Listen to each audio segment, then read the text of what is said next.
This is fascinating stuff. You've extended protections to gay and lesbian state employees in New York State. The Republican platform specifically is against extending non-discrimination on the basis of sexual orientation. How do you feel about that? Well, I think the platform has a number of planks that I don't agree with, but I think the important thing is that in choosing Jack Kemp, Bob Dole has shown that he's not going to be bound by any provision that is not inclusionary, that isn't expansive, that isn't reflective of our optimistic and inclusionary view of America. And I'm just very confident that what is coming out of here is a ticket that has a vision, that has a commitment not just to the next election, but to the next generation. Thank you, but in fact, Mr. Kemp opposed the Supreme Court decision on Colorado Amendment 2 and said he thought that was a bad idea. So I'm afraid I can't agree with you that he's all-inclusive. Well, don't you think the Republican Party should be a little more welcoming to lesbian and gay citizens? I think we should reach out to everyone, including lesbians and gays. We're certainly doing that in New York, and I think it's something that the Republican Party should do. I think it's something America should do. Thank you very much, Governor. We're speaking with Gary Bauer, the head of the Family Research Council. Would you tell us your organization's view on the subject of gay and lesbian rights? People. Well, regardless of what they do. All Americans have the right to vote. They have the right to start a business. They have a right to associate with whoever they want. Those are all rights guaranteed to all Americans by our Bill of Rights. But no group of Americans ought to have any special protections based on orientation or any other considerations. Well, how about race? Well, there are no special rights granted under Civil rights laws. Americans who are black Americans, Hispanic Americans have the same protections that all Americans do under the Bill of Rights of the United States. Well, the 64 Civil Rights Bill protects people against discrimination based on race. It extended to black Americans the rights they were being denied under the Bill of Rights of the United States. But if you're discriminated against on the basis of race, you can sue. Also religion, Sure, national origin, but not sexual orientation. I'm short, and I can't sue on the basis of being short. Other people have other characteristics. These are not legitimate reasons to start assigning quotas, affirmative action, and other types of... But the gay rights movement has never suggested quotas or affirmative action. No, the courts always suggest quotas and affirmative action anytime you take a group and put it into a special category. What's your stand on same-sex marriage? Absolutely against it. It's a ridiculous idea. 4,000 years of civilization have rejected it. There is no nation in the history of modern civilization that ever has permitted or encouraged men to marry men and women to marry women. In this country, blacks and whites were not allowed to marry one another. Women were treated as property, blacks as property. Surely you're not suggesting that a interracial marriage is the same thing as a man marrying a man or a woman marrying a woman. Sir, you got to pass the straight face test with your questions. It is a little different. Of course, it's a man and a woman and a no man. civilization endorses men marrying men and women marrying women. Okay, Mr. Reed, I'd like to ask you a couple of quick questions. Are you with? This is Gay Cable Network. Christian Coalition. We're citizens of this country, too. Mr. And we need to talk to Mike about getting an interview. Well, we just wanted to ask you a simple question about the position of the Christian Coalition. Yeah. Why is it that you find same-sex marriage such a threat to heterosexuality? Well, our position is the identical position of Bill Clinton. We believe that marriage is an institution between a man and a woman. That's Bill Clinton's position. It's Bob Dole's position. It's our position. It's a mainstream position. So people of faith who are gay or lesbian are left on the outside. No, I didn't say that. I said that our position is the same as Bill Clinton and Bob Dole and the majority of Americans. You have been one of the leaders in the fight against same-sex marriage. Could you explain to our audience, Gay Cable Network, your reasoning behind your position? Basically, you have a number of reasons. I think one of those reasons has to do with the fact that you have a very strong basis for the preferred status of heterosexuality in marriage throughout America. The state does not have a vested interest in removing the preferred status for the heterosexual ethic in marriage. The state is interested in population growth. Not that all people who get married will have children. Most do, but there's some that do not. So that's one very basic reason. Another basic reason is that society is wholly predicated on growth. Societies that don't grow in numbers, numerically or economically, or in other matters of research, But those are both the same reasons, and they're all based on child rearing, and I understand that. But there are they're all based on child rearing, both points, and many couples, older couples, infertile couples, that's not even an issue. So what's happening is that non-heterosexual people are simply being denied the opportunity of the legal rights and responsibilities of a legal coupling. And why do you find this so threatening? Well, because coupling is for male and female. See, that's a presumptive position that is taken by the homosexual community. But if two men or two women want a couple, why is it for you to say no? Well, because the state has always given this particular preference and preferred status in marriage. Now, the homosexual community comes along and says that the same-sex relationship can be as valid as heterosexual relationship. And scientifically and medically, it doesn't work because you do not have the spread of AIDS or high-risk sexual behavior. There's many venereal diseases that pass among men and women, so that Not in marriage. You do not have an AIDS epidemic among mutually monogamous heterosexual Then why don't you encourage mutually monogamous homosexual couples? You're against that. Because there is no such thing. Because people like you deny that. Because that's a misrumor. You deny that. Your position denies that. That's a misrumor. That's a misrumor. The Republican platform specifically singles out gay people for rejecting non-discrimination protections against service in the military, against same-sex marriage. Do you support those platform planks? I believe in equal rights for all and special rights for none. Well, the platform approves of non-discrimination laws on the basis of sex, race, age, national origin, but then goes on to say it specifically rejects that protection on the basis of sexual orientation. Do you think that's appropriate? I think that most Americans, including the Republican Party, do not support, say, something like same-sex marriages or special privileges for people. We want equality before the law. Well, isn't marriage is a special privilege, a special right? Marriage, same-sex marriage, is something the American people do not believe in. And so if people want to live together, they can, but it shouldn't be sanctioned by the law. Do you know that more of the American people support same-sex marriage than support Bob Dole at this point? Bob Dole is going to win the election on his platform of hope, growth, and opportunity by reducing the tax burden on the American people so that people have a better chance to get ahead. Why are you not willing to engage me on these questions? Because I want to get America moving forward, and I said that I believe in equal rights for all and special rights for none. Well, I think that's fudging the question, but thank you, Mr. Forbes. Thank you. I wonder if you might tell us why, I know you're an opponent of same-sex marriage, why you feel that a loving, gay man, two lesbians in a loving relationship, wanting to formalize that relationship under the law, why is that a threat to heterosexual marriage? Well, they're asking society to validate it or approve it. And society doesn't want to validate or approve it. But society might down the road. There are communities where there would be majority support for that. But you're taking the position that millions of Americans, gays and lesbians, shouldn't have the same opportunity that you have as a heterosexual American to be married. Society has a right to set the standards for marriage. There are all kinds of reasons why we don't issue marriage licenses, and society has every right to do that. If they want to go shack up together, nobody's stopping them. But when they're asking the rest of us to approve it, to give it official sanction, they're interfering with my rights. How are they interfering with your rights? How a loving relationship interferes with your rights? It's not the loving relationship. It's the official validation by a marriage license. But how does that interfere with your rights? Well, it does. I just don't care to give my approval to that. Why are you asking me to give my approval to that? But this party Do would... what they want.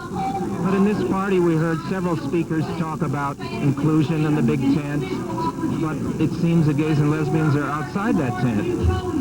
Well, it also seems Buchanan's outside the tent, too.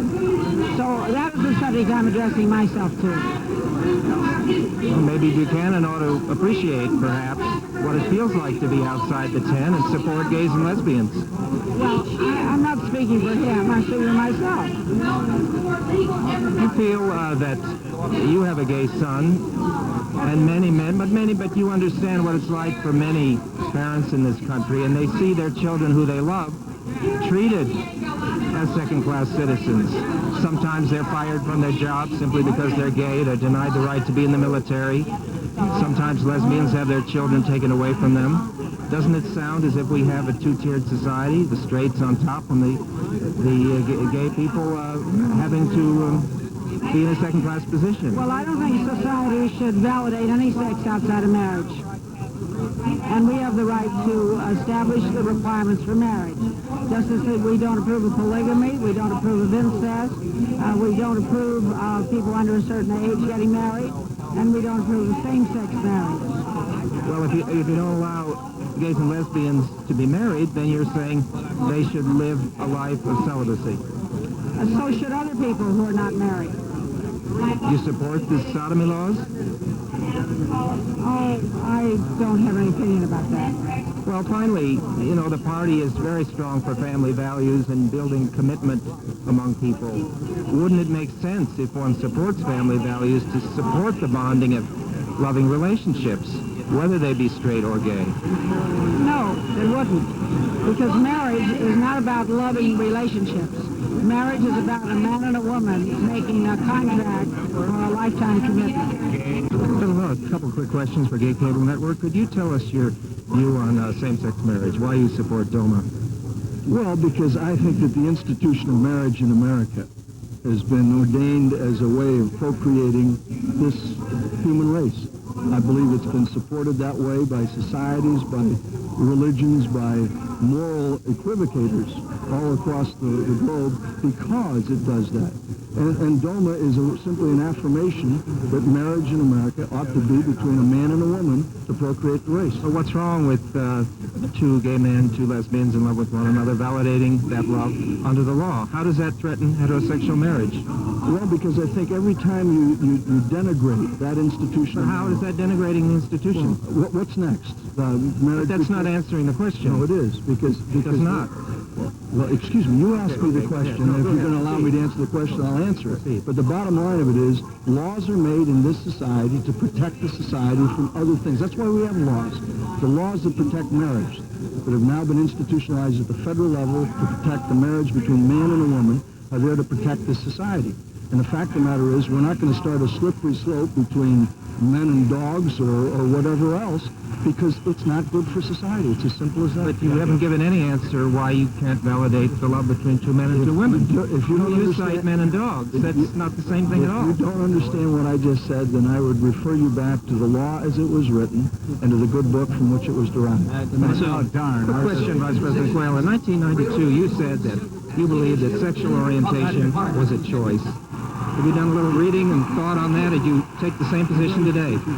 Yes, I really believe that you looked at this whole thing. It's a private matter, and that's basically where it ought to stay. I do not support the same-sex marriage. I don't support a lot of the extreme positions that some have, but it's a private matter. And But you said being gay was a choice.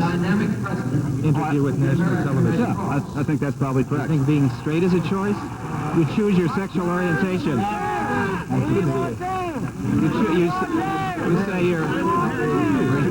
You say you choose your sexual orientation. I guess you didn't understand me. I said I thought it was a private matter. Thank you. At one point, Rich Taffel, the head of Log Cabin, said today, when it was pointed out to him that there's several provisions that are anti-gay in the platform, no discrimination protections, no gays in the military, no gay marriage, and then certain allusions which were obviously aimed at gay folks. I haven't read it. He says platform doesn't matter. It only matters what Bob Dole believes. Well, So what do you say about Put it that? this way, I've been in this party 30 years, have run for the state legislature 13 years, the U.S. Senate 3 times, and never paid much attention to the platform at all. Do you have any fear that because Bob Dole realistically owes a lot to the Christian Coalition for tacitly supporting him, or at least in no way opposing him, that there's going to be a big bill to be paid to Pat Robertson or Ralph Reed? No, I don't. And I'm pro-choice. I'm not going to lose any sleep about what went on in this convention, not a bit. But the point here is not about Ralph Reed and the Christian right. This is about people who think the school systems have failed, who think Beavis and Butthead and all those boneheads ain't worth a crap, who think that the movies are atrocious when somebody's just sitting there watching some psycho slice somebody's left breast off. That really ain't fun and games, so you can't make fun of those people. And that's what that's about in my mind somewhat. What do you think about the rumors about Jack Kemp, that he is gay? That those rumors have been flying around for a long time, and now they've surfaced again in the media. Well, I've lived a long time. Wouldn't surprise me a damn bit about anything. But I know a lot of gay people, and I have relatives who are gay and lesbian, so I have nobody pointed me God. So it wouldn't matter to you if he was? Not a bit. Tchaikovsky was gay too, and I haven't broken up all his tapes. I don't think I will either. Good luck to you in your retirement. Good luck. Thank you very Pleasure much. to speak with you, Good sir. luck to you. Well, it's Thursday night. It's the end of the convention. We don't want to go home. We're having so much fun. We've never had so much fun in our lives. Ed and I are here, and we have grabbed Mike Signorelli to join us for a convention wrap-up. Hi, Mike. Hi, Ann. Hi, Ed. Thanks for being with us. Ed, your impression? Well, I think that I've concluded there are two kinds of people here. We've got, not so visible unless you start to talk to them, are the Christian Coalition folks, the religious fundamentalists, and they're very powerful. They control the writing of the platform. The veneer from up on the podium was more the other kind of Republican, the mainstream Republican. A little more libertarian, the big tent, undefined big tent, actually. It's very hard to say. I think Bob Dole owes an awful lot to the Christian fundamentalists, and that's what I think we have to be afraid of in this campaign and in any Dole administration. Mike? Well, I think that's absolutely true. The delegates from the Christian Coalition number about 1/3 of the party, apparently. They have enormous vocal appeal. They worded the platform. Ralph Reed has said that he doesn't care about this show. You have to win elections, and he understands the cynical nature of politics and understands that, yes, you need to, he said this is not a church, this is a convention. This is where you put on a show and try to woo the voters, but he is assured that the Christian Coalition has the power in the party with 1/3 of the delegates, and that's where the power is. I'm not quite so willing to hand it over to them so fast. I think there's a very, very fascinating tension being developed here. I think there is a significant portion of this party that believes this moderate line and really, truly thinks that a Dole administration will be a moderate, libertarian, as you said, kind of force. We've talked to a lot of people on this floor, and we've gotten a very mixed bag of reactions. Some people have just been... I talked to one drunk, I think, in the Missouri delegation, who is the most homophobic person I talked to. And we just talked to Senator Alan Simpson, and he couldn't be more supportive. Well, I think that it is true that a lot of the people here, and certainly a lot of the Republicans out there, are more libertarian, are more inclusive, are more moderate. But when it comes down to it, it's who controls the state parties, who has the numbers of delegates, and those people are going to be owed something in a Dole administration. The Christian Coalition is going to be owed some key posts, and it may very well also be owed some federal judgeships, some Supreme Court nominees. These are all the things we have to worry about. I think you're right that a lot more moderate people are willing now to fight them, and I think we're going to see this battle rage on in the Republican Party, but it's yet to see who's going to win. Yeah. Speaking of the judges, it was Bob Dole was asked recently his idea of a great judge, and the answer was Antonin Scalia, who wrote the virulently homophobic dissent in the Colorado case. Oh, he's a maniac. And we will get more of those. And it's not just the Supreme Court, it's the whole federal, hundreds and hundreds of federal judges. They're going to determine the gays in the military issue, same-sex marriage, discrimination cases. And that, there's no question, you can't get elected president with the key support of Pat Robertson and not have to make a few payoffs. And they're going to be to our disadvantage, a la the anti-gay provisions in the platform, which were no gays in the military, no gay marriage, no discrimination protections, and a lot worse innuendo as well. Well, I guess I'm the eternal optimist and Pollyanna in the crowd. I'm more willing to give them the benefit of the doubt and see how the battle turns out. Are you going to vote for the man? No, I'd like to vote for myself on the AIDS Cure Party ticket, but we're not going to make the ballot in New York. However, we have made the ballot in Tennessee, and we'll be on in some other states too. I just found this so utterly fascinating, I can hardly stand it. It was the time of my life in many respects. It was so much fun.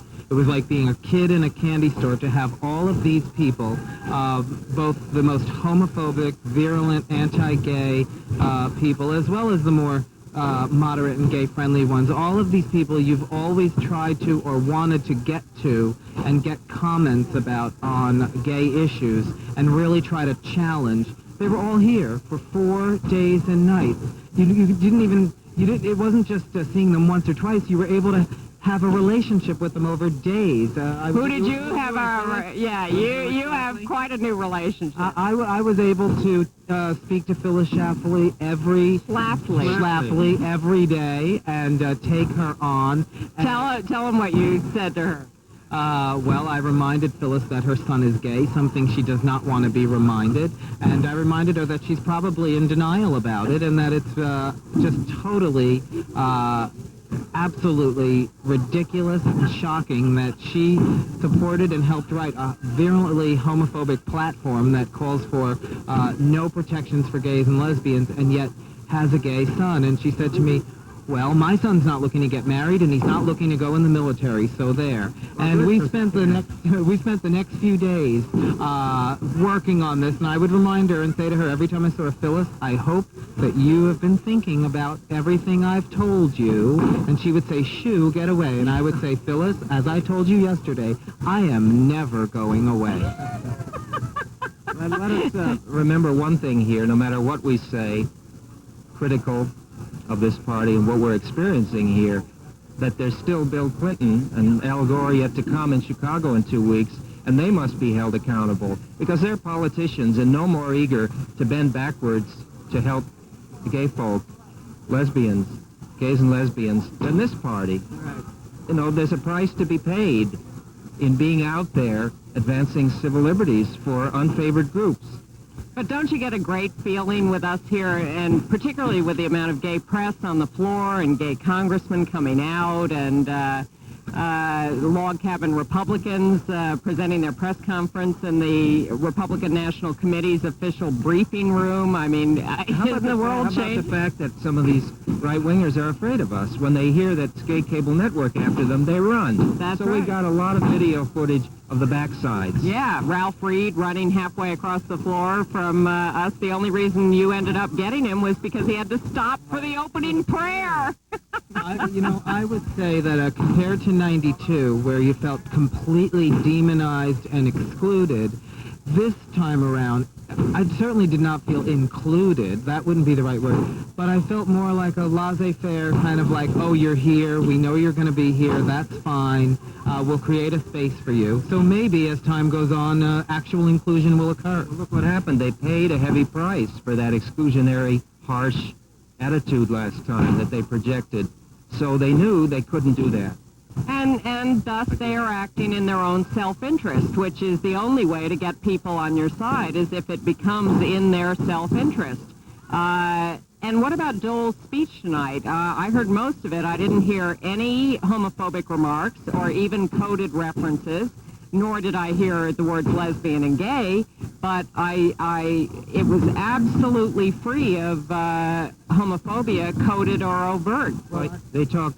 Yeah, I think he did talk family values, which some may say excludes us, but I think that But he didn't say it in a way that excluded. No, and I think that it's the job of the lesbian gay community to include ourselves in that term. Which is what the log cabinites are doing. Yes, and I think we saw this go on not just with the gay issues, but even with the choice issue. He did not talk about life, as far as I can remember, but he did not talk about choice either. He just kind of tried to remain neutral.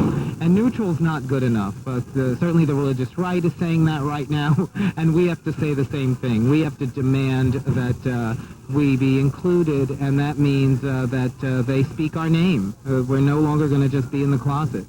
And you're right. You know, the tone has been moderation, but the fact is that it's all a big mystery. What would they do if they took complete power? Is there any way that we can expect them not to do what they've been doing for all these years, you know? Of course, it would make a difference if they had House, Senate, and the White House, what they would do as opposed to having to cope with... Well, certainly what they could do. Congress. What they could do. But the Democratic Congress, as we know, has not stood in the way of most of what they have done.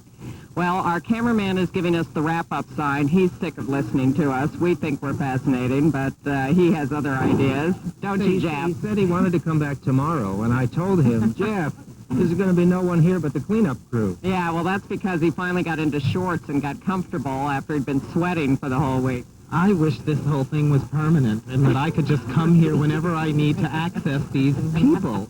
This was an amazing way to access a lot of people who you can't get to, and that's the one thing I'll remember, and I think I'll come to Republican conventions and Democratic conventions for the rest of my life. Well, I can't let you go without asking your reaction to our little Steve Forbes encounter. We have a murky version on videotape, but tell us what that was like for you. Well, we should preface it by saying that Steve Forbes was just one of dozens and dozens of people that we challenged, chased down, whatever word you want to use, took on and talked to. And in the case of Steve Forbes, I, as some people may know, had written the story in Outweek magazine that kicked off the whole debate over outing, in which I outed Malcolm Forbes shortly after he died.